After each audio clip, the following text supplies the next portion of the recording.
إبراهيم زين بن إبراهيم السميت اللهم انفعنا يا الله ببركاته. الفاتحة.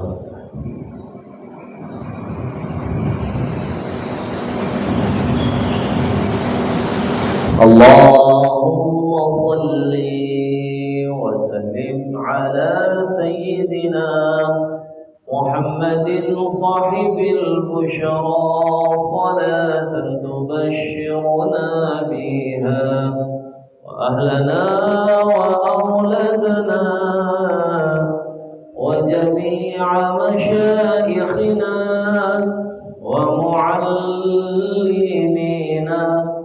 وطلبتنا وطالبتنا من يومنا هذا إلى يوم الآخرة. اللهم صل على سيدنا محمد طب القلوب ودوائها وعافية الأبدان وشفائها ونور الأبصار وضيائها وعلى آله وصحبه وسلم. اللهم صل على سيدنا محمد وأشغل الظالم بالظالمين وأخرجنا من بينهم سالمين وعلى آله وصحبه وسلم. بسم الله الرحمن الرحيم. الحمد لله رب العالمين والصلاة والسلام على سيدنا رسول الله أجمعين وعلى آله وصحبه وبارك وسلم. رب اشرح لي صدري ويسر لي أمري واحلل عقدة من لساني يفقهوا قولي. أما بعد. قال المصنف الله تعالى ونفعنا به وبعلومه في الدارين آمين.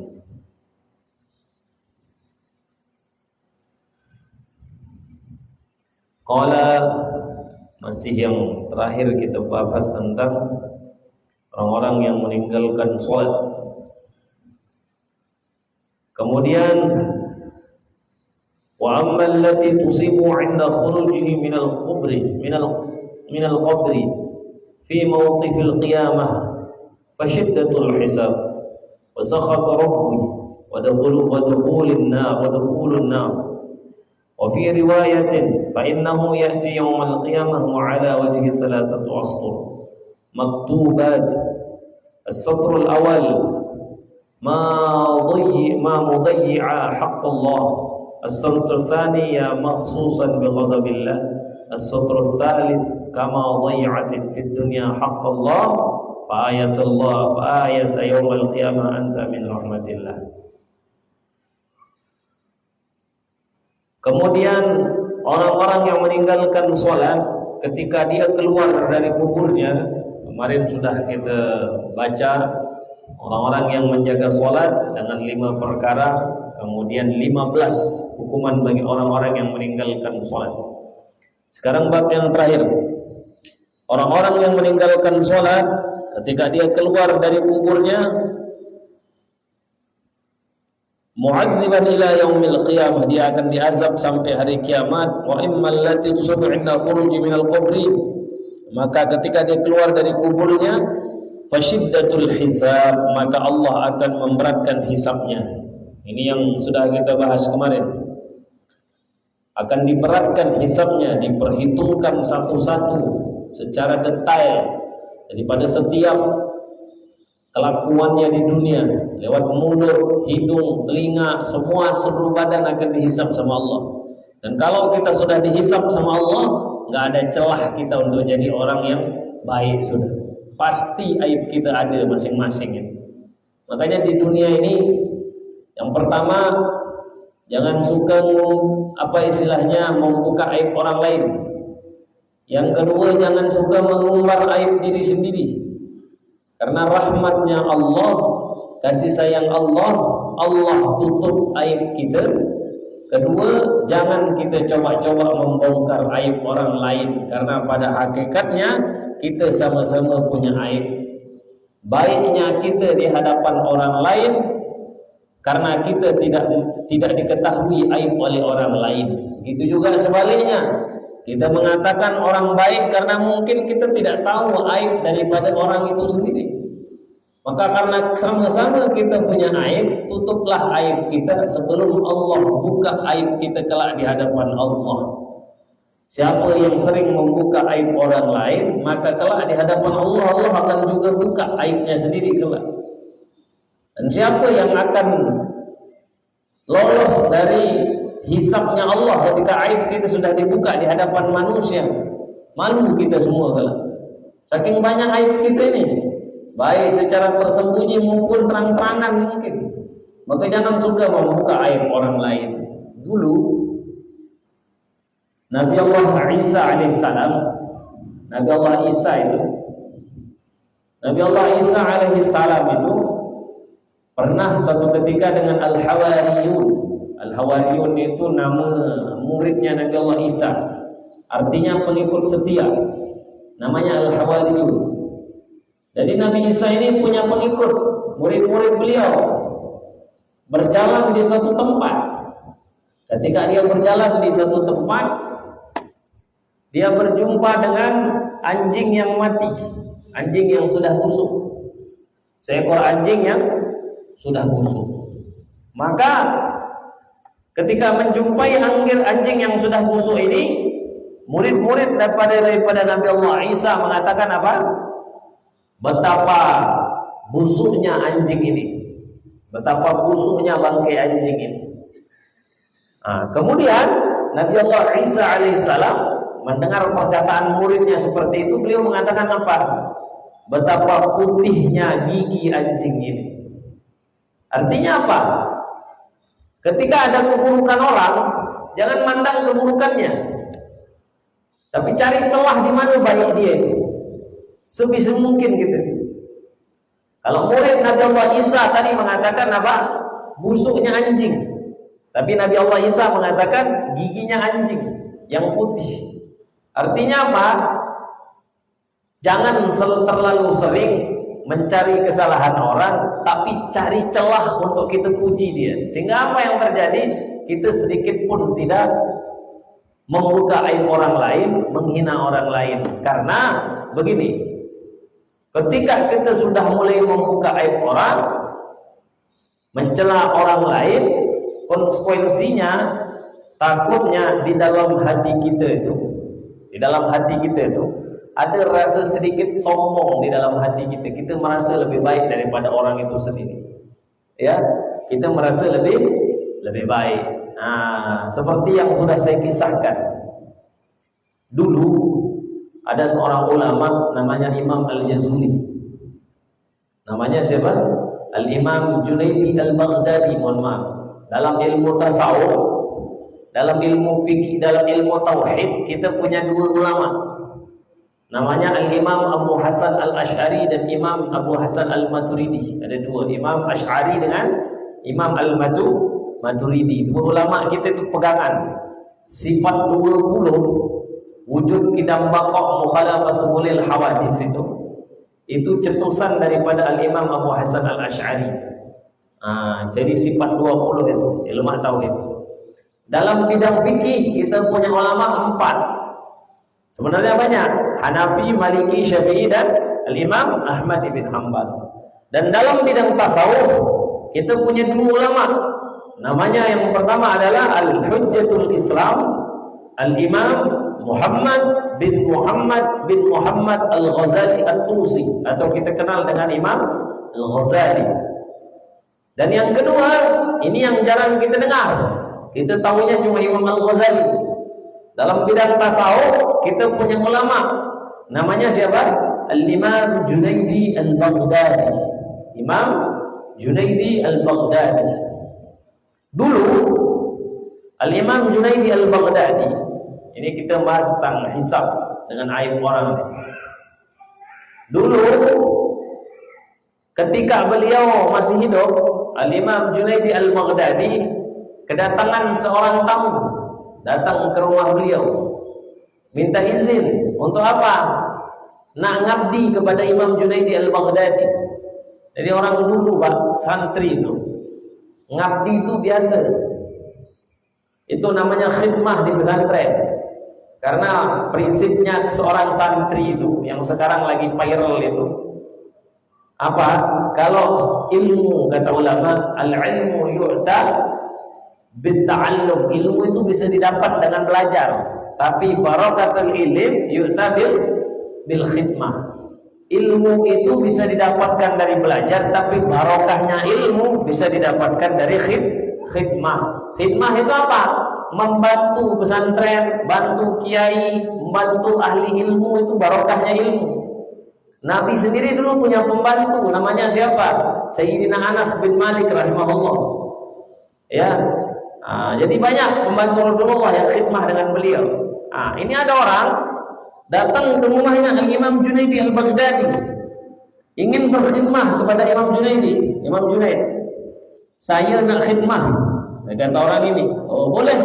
Akhirnya orang ini berkhidmah sebulan, 2 bulan, tak berhenti-berhenti. 3 bulan dia khidmah, bantu pokoknya pekerjaan apapun yang dilakukan oleh Imam Al-Junaidi, orang ini yang berkhidmah membantu kiainya. Ayo kan? Jadi santri dia berkhidmah 5 bulan, 6 bulan, sampai setahun, nambah lagi setahun, izin nambah lagi setahun, 2 tahun, sampailah 2 tahun orang ini ngabdi kepada siapa? Al-Imam Junaidi Al-Baghdadi. Sampai ke tahun kedua, orang ini pamit nak mundur diri. Saya nak pamit Tuan Syekh. Oh boleh, tak apa-apa. Tapi sebelumnya saya jujur saja. Apakah kamu kenal siapa saya? Saya tak kenal kamu. Apakah kamu kenal siapa saya? Ya, katanya. Siapa engkau? Saya ini iblis, katanya. Jadi yang ngabdi sama Imam Junaidi itu iblis, Pak. 2 tahun dia bantu Imam Junaidi. Kata Imam Junaidi, saya sudah tahu kamu iblis. Tapi kenapa kamu biarkan saya mengabdi? Supaya saya hukum kamu. Saya tahu kamu iblis. Saya hukum kamu 2 tahun itu kerja untuk saya. Sudah tahu. Apa yang kata iblis? Wahai Tuan Syekh, wahai Imam, kata iblis, 2 tahun saya melihat celah hidup kamu ini. Sedikit pun saya nak nengok kamu lalai dari mengingat Allah. Oleh ulama tasawuf, saya enggak pernah nengok kamu itu lalai di dalam ibadah, dalam mengingat Allah. Tahajud enggak pernah putus, duha enggak pernah putus, zikir enggak pernah putus, maksiat apalagi. Mata dijaga, mulut dijaga, masya Allah. Kamu enggak pernah saya lihat. Pertama hebatnya engkau. Dipuji-puji Imam Junaid Al-Baghdadi. Apa kata Imam Junaidi Al-Baghdadi? Wahai iblis, lenyaplah kamu begini. Karena semakin lama kamu memuji saya, nanti saya akan berbangga-bangga dengan ibadah saya. Disitulah celah kamu akan memanfaatkan saya. Akhirnya iblis ini pergi. Sedikit pun dia tak jumpa celahnya untuk jatuhkan Al-Imam Junaidi Al-Baghdadi rahimahullah. Jadi maksudnya apa? Masalah hisab ini, kesombongan, setitik kesombongan dalam hati kita itu yang terkadang bisa menghancurkan amal kita. Jangan ada setetes pun kesombongan. Kita ini manusia biasa, Pak. Manusia biasa. Apalagi kami sebagai seorang asatidz. Hal-hal seperti itu mungkin ada di dalam jiwa kami, jiwa kita semua.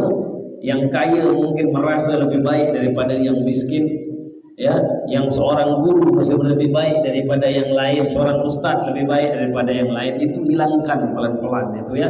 Nah, ini masalah hisab ini. Jadi sebelum kita kelak dihisab sama Allah, jangan sering-sering ngitung kesalahan orang. Jangan rendahkan orang, karena kita belum tentu lebih baik daripada orang lain. Karena ketika titis kesombongan itulah dimanfaatkan hati kita oleh iblis. Maka kita kembali ke dalam tema kita, betapa beratnya hisab orang-orang yang meninggalkan sholat. Satu demi satu kelak akan dibuka oleh Allah Subhanahu wa taala. Wa sakhatu rabbi wa dukhulun nar. Kemudian orang-orang yang meninggalkan sholat kelak akan dimurkai oleh Allah dan dia akan dimasukkan ke dalam neraka Allah Subhanahu wa ta'ala. Jembatan Shiratul Mustaqim dalam riwayat itu, jatuhnya saja dia lurus bengkok, bukan lurus tapi bengkok, dia bergelombang-gelombang. Satu gelombangnya itu bisa ribuan tahun, Pak, di tiang Shiratul Mustaqim itu. Dan kalau ada orang jatuh seperti orang-orang yang meninggalkan sholat, jatuh dari jembatan Shiratul Mustaqim itu, disambut sama anjing-anjing neraka itu, untuk sampai ke dasar neraka itu ribuan tahun baru sampai ke neraka saja. Dalam perjalanannya menuju alam neraka saja itu dia jatuh selama itu, saking dalamnya neraka itu lama sekali. Dan itu sudah tersakiti luar biasa. Bagaimana sakitnya api neraka Allah Subhanahu wa ta'ala. Sampai-sampai di dalam satu kisah pernah diterangkan, ada batu ketika dibacain ayat fa illam taf'alu wa lan taf'alu fattaqun nar wa quduhan nas wal hijarah uiddat lil kafirin. Di situ diterangkan wa quduhan nas wal hijarah, isi neraka itu adalah manusia dan batu. Ada satu batu mendengar daripada ayat ini, dia menangis sampai dia mengeluarkan air dari batu itu. Itu tangisannya dia. Ketika dia ditanya karena mendengar betapa dahsyatnya api neraka itu, ini batu nangis dengar api neraka itu. Karena apa? Isinya itu adalah batu. Batu itu yang membuat dia meneteskan air mata itu, saking takutnya dengan api neraka Allah Subhanahu wa ta'ala. Itu batu. Maka para sahabat kalau udah dengar nama neraka, ada yang enggak selera makan, saking khawatirnya dengan api neraka Allah Subhanahu wa ta'ala. Maka tuh Sayyidina Umar ketika udah dengar masalah neraka itu, beliau dalam sholatnya itu sampai pingsan. Inilah penyebabnya. Pingsan Sayyidina Umar ketika udah jumpa dengan ayat-ayat neraka itu, pingsan. Bukan lagi dia ketakutan, pingsan saking takutnya dengan perkara neraka Allah Subhanahu wa ta'ala. Batu sampai nangis kalau udah dengar tentang neraka ini. Sakit, Pak. Api biasa kita menjerit, Masya Allah, di neraka ini. Di mana letak kita kelak di neraka Allah Subhanahu wa ta'ala? Jamin kita masuk surga kira-kira?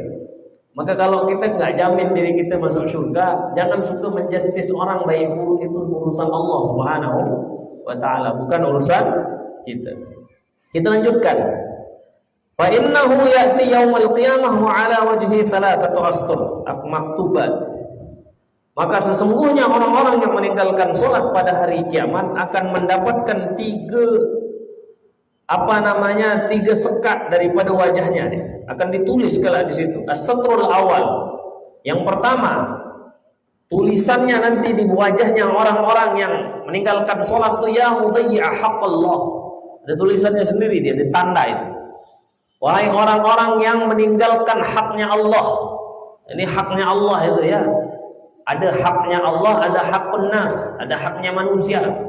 Nah, hak Allah itu macam sholat, itu hutang piutang gitu.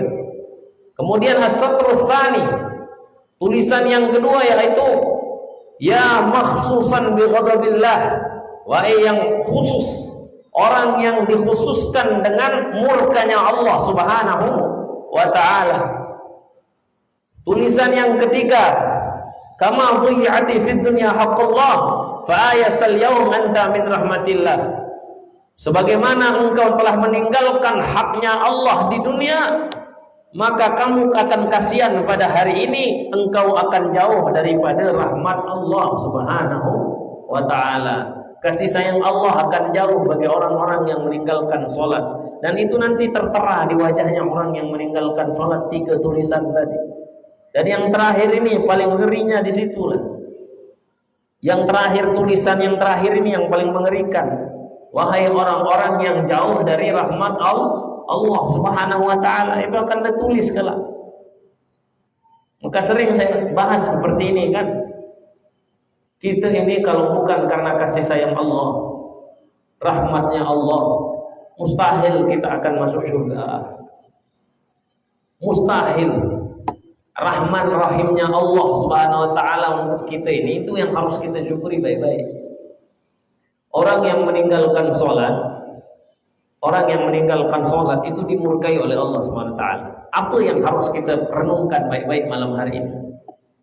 Bahwa Allah takdirkan kita ini duduk sekarang ini. Tadi sudah sholat berjamaah, kita duduk di sini. Jangan pernah kita menyombongkan diri, demi Allah. Sedikit pun jangan engkau merasakan diri kita itu bangga bahwa saya lebih baik daripada orang yang di luar. Apa hal yang menyebab kita tidak usah sombong? Semua ini adalah kasih sayang Allah SWT. Banyak orang yang mampu datang ke masjid, tapi kenapa mereka tak datang? Jawabannya satu, Allah masih sayang sama kita ini semua. Maka itu harus kita renung-renungkan. Maka dari rahmat Allah itu kita duduk teman-teman. Kenapa? Betapa sayangnya Allah sama kita semua itu. Allah masih takdirkan kita sujud. Dan nanti sekarang ini nggak berharga ini. Pengajian kita di malam hari ini, kita sujud, dapat sholat, nggak ada harganya. Tapi nanti kalau udah dibuka hijab kelak di akhirat, wallahi demi Allah, nggak ada hal yang paling kita banggakan kelak kecuali rahmatnya Allah, kasih sayang Allah lewat apa? Allah takdirkan kita sujud setiap hari di masjid ini. Itulah yang paling kita banggakan. Bukan usaha kita yang besar, bukan. Semua itu kelak akan sia-sia di hadapan Allah. Tapi sujudnya kita hari ini itu adalah sebab rahmat Allah, kasih sayang Allah. Bukan karena apa? Bukan karena kita mampu, enggak. Allah cuma sebentar untuk jadikan kita orang gila. Siapa yang bangga coba? Ada orang bangga dengan ilmunya. Kalau seandainya Allah cabut akalnya jadi orang gila, mau dia bilang apa gitu? Jadi siapa yang sayang sama kita? Allah. Kita bangga sekarang bisa duduk di sini. Tapi kalau seandainya nanti Allah cabut rahmat itu, kita nggak bisa jalan mau kemana? Ada satu kisah, ada dua kisah yang sering saya ceritakan. Ini biar kita paham rahmat Allah, kasih sayang Allah sama kita. Dulu yang membunuh Sayyidina Ali itu namanya Ibnu Muljam. Itu hafal Quran, ahlul Quran.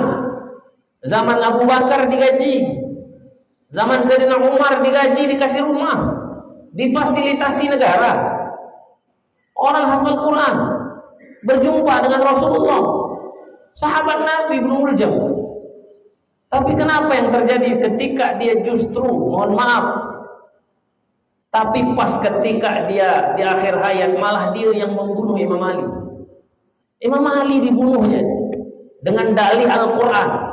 Imam Ali ini tidak berhukum dengan hukum Allah. Dia mengkafirkan Imam Ali, bayangkan. Padahal Imam Ali ini, mohon maaf, siapa beliau? Sepupu Nabi. Kedua apa? Menantu Nabi. Ketiga sahabat Nabi. Keempat apa? Dia dijamin masuk surga sama Rasulullah SAW. Dijamin masuk surga. Ada orang malah mengkafirkan Imam Ali. Bayangkan, hafal Quran, tapi akhir hayatnya ngenes seperti itu. Kenapa? Rahmat Allah jauh. Maka kita jangan sombong. Orang yang jelas jumpa sama Nabi itu ada yang kafir. Bahkan di dalam satu riwayat, Pak, biar kita tahu rahmat Allah sama kita ini, biar syukur-syukur, jangan sombong. Dulu di zaman Nabi ada orang ikut perang sama Rasulullah, ikut perang, berkorban sama Rasulullah SAW, berjihad sama Rasulullah. Tapi apa yang terjadi? Bahkan dia wafat bersama Rasulullah. Dalam keadaan perang dia wafat. Kata para sahabat, ahlul jannah, ini ahli surga. Tapi kata Rasulullah apa? Enggak, ahli neraka ini. Ahli neraka. Sahabat Nabi, Pak, perang sama Rasulullah, mati dalam keadaan perang. Tapi Nabi katakan dia masuk neraka. Apa sebab? Rupanya ketika dia tertusuk, saking sakitnya pedang itu masuk ke dalam tubuhnya, ditusuknya balik biar dia cepat mati. Akhirnya dia dihitung bunuh diri. Apa sebab? Satu jawabannya, kasih sayang Allah gak jatuh kepadanya. Kita kenal namanya dulu Bersisai, 40 tahun dia ngabdi untuk Allah, tapi tersesat, mati kafir. Al-Imam Ibnu Katsir juga pernah bercerita, ada seorang ulama di zaman itu hafal Quran, puasa Senin Kamis, jihad kemana-mana. Tapi karena menikahi seorang gadis, tertarik sama orang Kristen, nikah sama seorang gadis Kristen, Pak. Apa yang terjadi? Murtad. La haula wala quwwata illa billah. Hafal Quran, jihad setiap saat, puasa Daud. Tapi ternyata apa yang terjadi? Malah Allah cabut iman di dalam hatinya gara-gara tertarik kepada seorang perempuan. Kenapa? Rahmat Allah tidak jatuh kepadanya. Yang terakhir kemarin dalam beberapa tahun dekade ini diceritakan oleh ulama-ulama kita di Saudi itu, seorang ulama Saudi yang Masya Allah karangan kitabnya banyak sekali. Dia sampai dikatakan, dipuji-puji oleh ulama Saudi, dikatakan ini sebagai tiketmu nanti masuk surga, kata ulama Saudi. Ini ulama modern, ini tiket kamu nanti masuk surga, kitab kamu ini. Tapi apa yang terjadi? Berjumpa dia dengan seorang gadis, seorang perempuan ateis, berdebat sebentar. Akhirnya apa yang terjadi? Dia malah dalam keadaan berbelot dari sebagai orang ulama, malah berbelot dia sebagai seorang ateis. Dan matinya dalam keadaan dia tidak punya agama, ulama. Lalu apa yang nak kita kata sekarang? Rahmat Allah. Sering-sering bersyukur satu hal perkara itu. Allahumma a'inni ala dzikrika wa syukrika wa husni ibadatik. Itu baca banyak-banyak. Habis sholat itu jangan tinggalin bacaan itu. Ya Allah, tunjukkan kepadaku ala dzikrika, cara kami menyebut namamu ya Allah. Bimbing kami untuk zikir. Wa syukrika, dan syukur kepadamu, bimbing kami untuk bersyukur terus ya Allah. Wa husni ibadatik, dan baik dalam ibadah. Itu sering-sering minta doa sama Allah. Karena apa? Ibadahnya kita demi Allah saat ini, kita masih Islam, alhamdulillah, iman masih ada, walaupun kadang-kadang kita ngeluh. Sebabnya bukan karena kita mampu ibadah, tapi jawabannya cuma satu, rahmat Allah masih ada, Allah masih sayang sama kita. Itu aja. Banyak orang yang justru dia ulama malah tersesat, seperti yang saya ceritakan tadi, dan banyak kisah-kisah yang lain. Ada dulu seorang muridnya, ada 3 kawannya Syekh Abdul Qadir, ada di kitab ini nanti diceritakan. Dari 3 orang ini, Syekh Abdul Qadir itu berjumpa seorang wali Allah. Dia hanya bilang Syekh Abdul Qadir, yang satu ingin ngeteks wali ini. Dia datang bertiga. Ada ulama nak datang katanya. Dari mana? Dari luar negeri, anggaplah ulama besar, seorang wali. Datang bertiga. Ketika dia datang bertiga, ulama orang ini, yang satu niatnya ingin ngetes ulama ini. Yang kedua ingin bertanya dengan perkara yang dia tidak pernah ditanya sama orang lain, tapi bukan untuk ngetes. Sementara Syekh Abdul Qadir Jilani sederhana, ingin ngambil barokahnya seorang wali tadi. Maka datang bertiga. Yang ngetes orang ulama ini ngomong apa? Apa kata Syekh Abdul Qadir, seorang wali ini? Kamu katanya yang ingin ngetes tadi, dia baru masuk dari kasyaf. Ini kasyaf dalam dunia wali. Kamu nanti akan mati kafir. Yang kamu yang ingin bertanya sesuatu yang sulit tadi itu, kamu akan dipersulit oleh duniamu. Dan kamu wahai Abdul Qadir, wahai anakku, nanti kata ulama ini, seorang wali ini, nanti kamu akan berada di pundaknya para wali. Artinya apa? Syekh Abdul Qadir akan menjadi seorang sultanin auliya, raja di rajanya wali, penghulunya para wali, sultanin auliya. Akhirnya kenapa? Padahal orang-orang pintar dari 3 ini kakak kelasnya Syekh Abdul Qadir, orang-orang pintar semua, orang alim di pesantren. Tapi ternyata dia mati dalam keadaan kafir. Kenapa? Jauh dari rahmat Allah. Yang terakhir dari apa yang saya sampaikan, ini kisah tidak ada saya jumpa di dalam kitab. Tapi dulu guru saya pernah berkisah, mengingatkan kami sebagai seorang santri itu. Dan ini seharusnya diingatkan sama anak-anak kita yang mondok. Ini perhatikan baik-baik. Dulu ada seorang ulama, beliau tidak menceritakan nama ulamanya. Di kelas itu, ketika dia ngajar seorang ulama ini, ada beberapa muridnya itu, ada yang pintar, ada yang biasa. Ada satu murid itu dibanggain sekali sama syekhnya ini, sama ulama ini dibanggain sekali. Kenapa? Dia paling pintar di kelas, paling pintar di kelas, sangat dibanggain sama gurunya. sehingga dia dielulukan sama masyaihnya. Sehingga apa yang terjadi? Muridnya tadi dia wafat duluan, meninggal duluan, dia meninggal duluan daripada gurunya. Suatu kisah, seorang ulama ini muridnya itu dia sedih karena tertinggal sama muridnya yang dia pintar, pokoknya jadi penerusnya dah. Senang betul dengan muridnya tadi, dibanggain sekali karena dia paling pintar. Meninggal. Di dalam mimpinya dia berjumpalah karena rindunya dengan muridnya, dia berjumpalah dengan muridnya di dalam mimpi. Apa yang terjadi? Rupanya di dalam mimpi itu apa yang terjadi? Muridnya tadi bukannya dia di surga, tapi malah disiksa oleh Allah di dalam api neraka. Terkejut muridnya tadi. Gurunya itu betapa terkejutnya. Engkau murid saya yang saya sayangi. Kamu ini yang saya banggain. Kamu orang pintar. Pokoknya soleh di mata gurunya, orang baik. Tapi apa yang terjadi? Malah disiksa di neraka. Apa sebab dia disiksa di api neraka? Jawaban satu. Di kelas karena dibanggain nama gurunya, dia dikatain Masya Allah pintar. Ada sedikit kesombongan dalam hatinya. Rupanya karena kesombongannya tadi itu, kedua Allah sesatkan dia. Ternyata setiap dia libur, dia pergi ke tempat pelacuran. Masya Allah. Sebabnya apa? Karena kesombongan dalam hatinya, Allah cabut keberkahan ilmunya. Maka anak-anak kita itu ingatkan itu, jangan sampai ada kesombongan sedikit aja, walaupun dia sepintar apapun. Nanti itu yang membuat dia tersiksa. Akhirul kalam, apa yang bisa kita ambil hikmahnya ini? Jadi katakan dalam jiwa kita, dalam hati kita, ini ilmu tasawufnya. Kita ini ibadah bukan karena kemampuan kita, tapi jawabannya satu, karena Allah sayang sama kita. Rahmat Allah. Kita ini ngaji hari ini karena sebab apa? Rahmat Allah. Sehingga apa? Enggak ada celah kita untuk menyombongkan diri. Saya bersedekah, mampu sedekah sekian, bukan karena saya mampu, tapi Allah yang menggerakkan hati saya untuk bersedekah. Ini adalah rahmat Allah. Kita sujud, kita katakan ini karena rahmat Allah. Allah sayang sama saya karena sebab apa? Sehingga Allah menunjukkan saya jalan untuk ibadah.